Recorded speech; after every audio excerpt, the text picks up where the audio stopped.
서울의 어두운 골목, 비가 내리던 밤이었다. 이준혁은 숨을 몰아쉬며 칼을 손에서 떨어뜨렸다. 그의 앞에는 한 여인이 차가운 땅바닥에 쓰러져 있었다.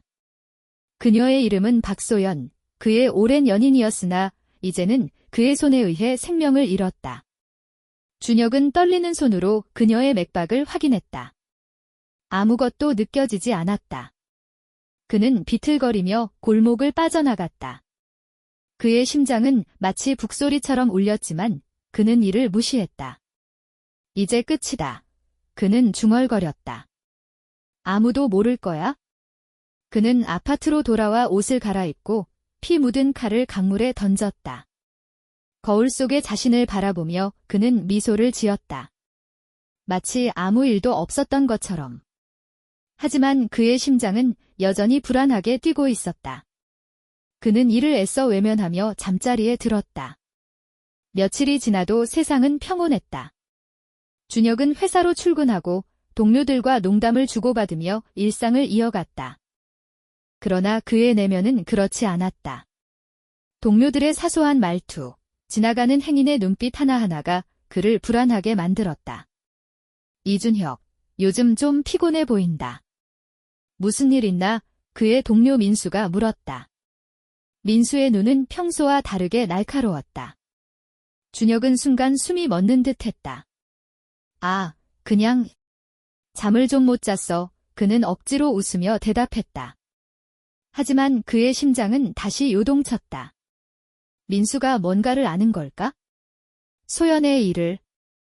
그는 고개를 저으며 그 생각을 떨쳐냈다. 하지만 의심의 씨앗은 이미 그의 마음 깊숙이 뿌려졌다. 카페에서 커피를 마시던 중 옆 테이블의 낯선 여성이 그를 힐끗 쳐다보았다. 그녀의 눈빛은 마치 그의 영혼을 꿰뚫는 듯했다. 준혁은 잔을 떨어뜨릴 뻔했다. 저 여자는 왜 나를 쳐다보는 거지? 소연의 친구인가? 그의 손은 떨렸고 커피는 식어버렸다. 그는 급히 카페를 나왔다. 거리에서 마주친 모든 이가 그를 의심하는 듯 느껴졌다. 그의 심장은 이제 통제할 수 없을 만큼 빠르게 뛰었다. 밤마다 준혁은 악몽에 시달렸다. 소연의 얼굴이 그의 꿈속에서 나타나 그를 노려보았다. 왜 나를 죽였어? 그녀의 목소리는 그의 귓가에서 메아리 쳤다. 그는 땀에 젖어 깨어나곤 했다. 낮에는 사람들의 시선이, 밤에는 소연의 유령이 그를 괴롭혔다. 어느 날 그는 우연히 TV에서 소연의 실종 사건에 대한 뉴스를 보았다. 경찰은 아직 용의자를 찾지 못했다며 시민들의 제보를 기다린다고 했다. 준혁은 숨을 쉴 수 없을 만큼 두려웠다. 그들이 나를 찾을까? 내 지문이 어딘가 남아있을까? 그는 자신의 손을 내려다보았다. 그 손은 이제 죄로 얼룩져 있었다. 그는 거울 속 자신에게 말했다. 내가 왜 그랬지? 내가 왜? 하지만 답은 없었다. 그의 심장은 이제 그의 적이었다. 매 순간 그를 비난하며 뛰었다. 그는 더 이상 버틸 수 없었다. 마침내 준혁은 경찰서로 향했다. 그의 발걸음은 무거웠지만 마음은 이상할 정도로 가벼웠다.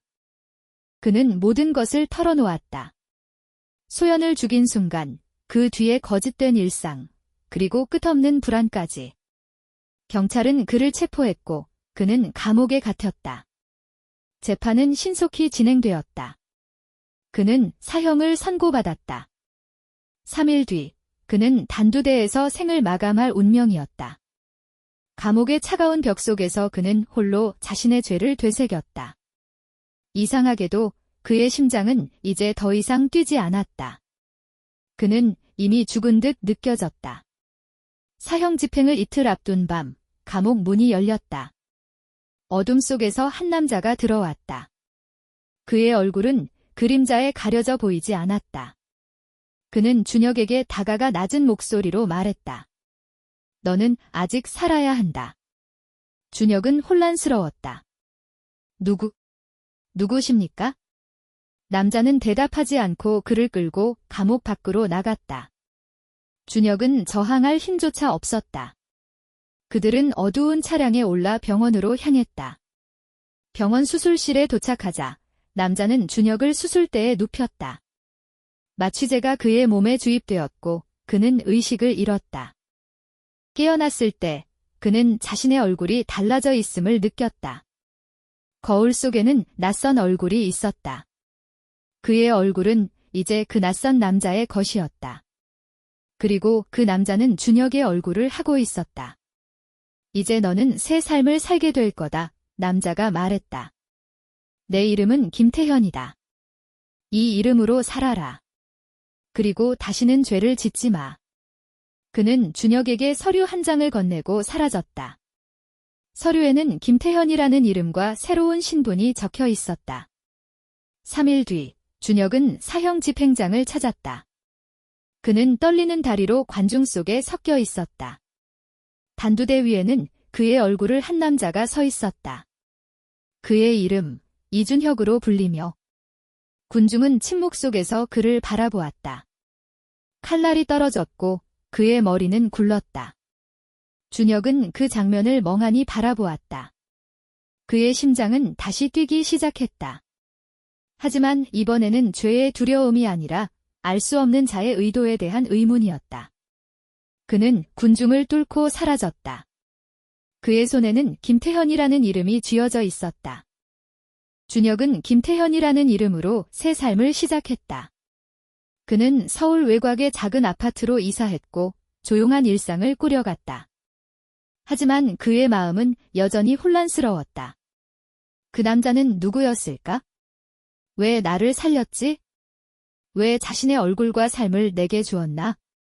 그는 그 낯선 자의 흔적을 찾기 시작했다. 어떤 이는 그를 영웅이라 불렀고 어떤 이는 미치광이라 했다. 준혁은 숨을 삼켰다. 그가 왜 나를 선택한 거지? 준혁은 점점 더 깊은 미궁 속으로 빠져들었다. 그의 행동 뒤에는 더 큰 목적이 있었다. 준혁은 한 가지 결심을 했다.